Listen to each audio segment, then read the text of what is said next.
Hey, how's it going? And welcome to another video piano lesson. In today's lesson, we're going to talk about kind of the overarching framework. How does learning piano actually work, and how can I take you from zero to hero as fast as possible?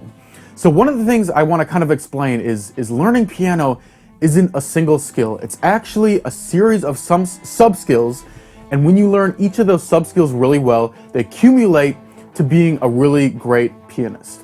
Alright, so the first thing I want you to do is, if you haven't downloaded the Become a Piano Superhuman Complete Training Plan, download that now so then you can go along with me while I'm explaining all this stuff.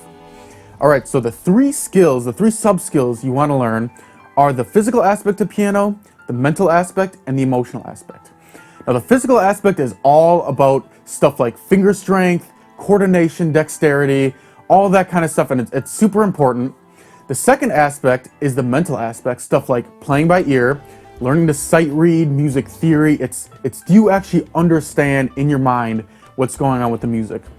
And the third aspect is the emotional aspect of music. You know, can you take a song and not just play the notes, but play it in a way that moves people? Play it in a way where you can elicit a certain emotion from people. Now, everybody is going to have one skill that's really good, one that's medium, and one that's really bad. For me, the physical aspect came naturally. I've always been in sports, you know, the technique side of it, I get it, I understood it. But the mental side, and especially the emotional side, needed a lot of work. A lot of times I'd kind of play like a robot. Even though I was playing all the right notes, I couldn't really elicit emotion with my playing. So to become a really well-rounded pianist and somebody that can to really take your piano game to that fullest extent, you have to learn all three. Now there's also this efficiency skill, and it isn't necessarily a piano skill, but it's probably just as important as the other three skills. It's basically not just how to learn it, but how to learn it in the fastest way possible. And to explain this, I'm going to bring up kind of a concept that I like to think about when I'm learning piano. Okay, so you have your three skills here: your physical skill, your mental skill, and your emotional skill. And every day you practice each of these skills, if you practice that skill, is going to get a little better, right? If you do practice your scales one day, the physical side of your piano is going to improve. Then maybe you practice ear training, you practice some of the exercises I teach in my course. Your mental side is going to improve. Now you play your song and you work on playing it with more emotion. Now the emotional side is going to improve. Now the efficiency portion is basically how fast do all these columns fill up, right? So if you practice by pure repetition, which is a common way of practicing, you might gain, one of these blocks a day, and every day you practice, you'll gain another block of each. Now there's also these strategies called accelerated learning techniques, and it's stuff like goal setting. It's stuff like, how do you structure your practice routine for optimal results? What order do you practice stuff in, and different ways and techniques to practice stuff. And what they'll do is help you, instead of learning one block a day, you might practice one day and you might get like 3 blocks. And you might practice your mental, you might get 4 blocks in mental. Emotional, maybe you'll get 2 blocks instead of 1. And it'll help you kind of ramp up and learn faster. And one of the important things and why it's so important to learn faster is, I realized after teaching, thousands of students, the biggest thing that people struggle with is motivation. And I realized, it's not because their hands are too small or, they don't have a good ear. That's not the reason people fail when they try to learn piano. The reason they fail is because they can't practice consistently and they can't stay motivated. Now, I'll tell you from experience, the number one biggest motivator is seeing that progress. When you can practice and then the next day you come back and you can see that progress, you can already play it faster, you can already play it hands separate, now you're moving on to hands together, and you can see these bars increase. That is the biggest motivator for people. So when you learn the accelerated learning techniques and goal setting and stuff like that, it is extremely important. And I know a lot of you are going to skip the goal setting video that I have in the course below, and I just, please promise me that you won't do that you'll actually go through the goal video. It's a long video, but those techniques and the other accelerated learning techniques are so important for learning piano. All right, so now let's go through kind of your daily routine of what a practice section should look like for maximum results. All right, so the first step is efficiency. It's about priming your brain and getting it ready to practice, so you're focusing on the things you really need to practice. And basically what you do is you review yesterday's reflection, and we'll get to that later.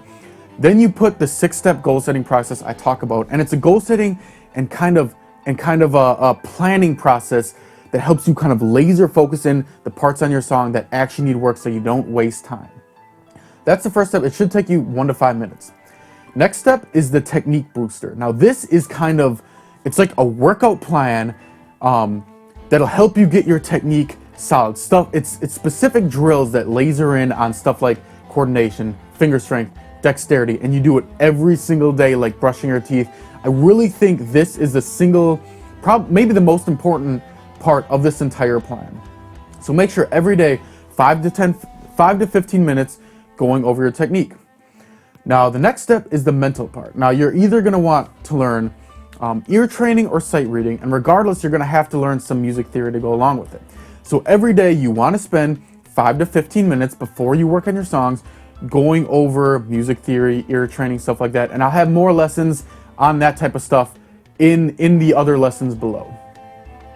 All right, so once you have kind of this done, this is kind of the fundamentals, the stuff that's really important to get you started, get you warmed up, and get you in the mindset.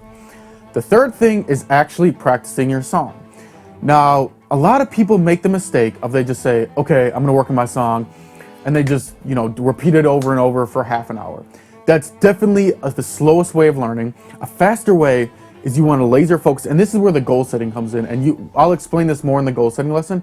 You want to take a specific section of your song and a specific goal you want to learn. Like, do you want to learn this by the end of the day? You want to have left hand learned separate, or maybe you want to have hands together learned at 120 BPM, but they're very specific goals, and they help you laser focus in on that goal.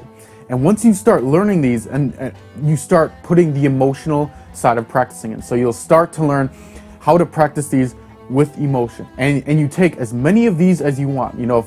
If you only want to practice 30 minutes, you might only have a couple of these practice blocks. If you want to practice for 2 hours, well, you might have 6 or 7 of these practice blocks.